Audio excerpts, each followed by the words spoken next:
भाजपचे नेते प्रसाद लाड आणि मनोज जरांगे यांच्यामध्ये जवळपास 2 तास चर्चा झाली। प्रसाद लाड मुंबईमध्ये जाऊन मुख्यमंत्र्यांशी चर्चा करणार आहेत। जरांगे यांनी 30 मे पासून आंदोलन करू नये असं प्रसाद लाड यांनी म्हटलं।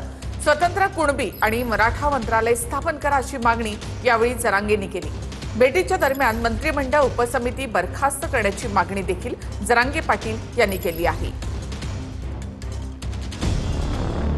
भाजप नेते प्रसाद लाड यांनी मनोज जरांगेंची अंतरवाली सराटीत भेट घेतली आहे। जरांगे 30 मे पासून अंतरवाली सराटीत आमरण उपोषणाला बसणार आहेत। जरांगेंनी उपोषणाला बसू नये असं आवाहन त्यांना भेटून प्रसाद लाड यांनी केलंय। यावेळी जरांगेंनी त्यांच्या 10 मागण्या मान्य झाल्यास उपोषणाची गरज पडणार नाही असं वक्तव्य केलंय। काय आहेत जरांगेंच्या 10 मागण्या? स्वतंत्र कुणबी आणि मराठा मंत्रालय स्थापन करा। मराठवाड्यातल्या सर्व मराठ्यांना 29 मेच्या आत कुणबी प्रमाणपत्र द्या। महाराष्ट्रातले सर्व गुन्हे सरसकट मागे घ्या।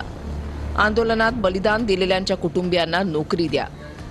दिलेल्या कुणबी प्रमाणपत्रांची व्हॅलिडिटी द्या। शिंदे समितीला मुदतवाढ द्या। मराठा उपसमिती बरखास्त करा।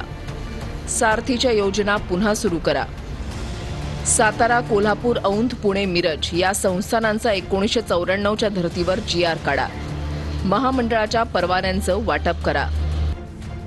जर 28 पर्यंत मागण्या मान्य न झाल्या पण उपोषणाला थांबत नसतो मी, तुम्हाला माहित नाही 28 पर्यंत वेळ आहे तुमचा। मी थांबतच नसतो। आपल्या समाजाचं कल्याण करूया ते तरी कसे मानणार? यांना बसावं लागणार 30 तारखेला माझ्या संग। त्यांचं वजन कमी करी तुम्ही बरोबर 30 तारखेला तुम्ही बघा। याम करायची गरजच नाही, ही धापा बसले होते बसायचं मांडी घालून। मी त्या तुमच्या मागण्या पूर्णत्वाकडे नेण्यासाठी 100% प्रयत्न करेन।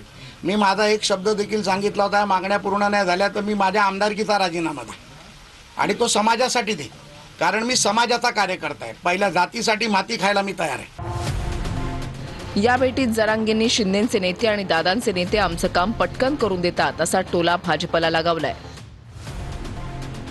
उदय सामंत साहेब येतात, त्यांचे सगळेच मंत्री येतात, तुमचे येतात पण दिसत नाही। त्या खंडीबार जे आहे तेच सांगायलो मी, बडाई सांगत नाही। अजित दादांचे पण येतात, ते बिचारे प्रामाणिक काम करतात राव। उदय सामंत साहेबाला तुम्ही नुसतं काम सांगा, तो माणूस म्हणत नाही जाऊन दे तिकडं, तो म्हणणार ते करा बरं।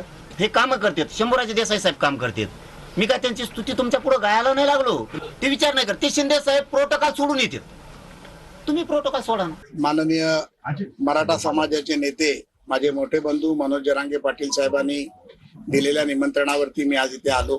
अतिशय भावाप्रमाणे प्रेम देऊन त्यांनी माझ्याशी चर्चा केली।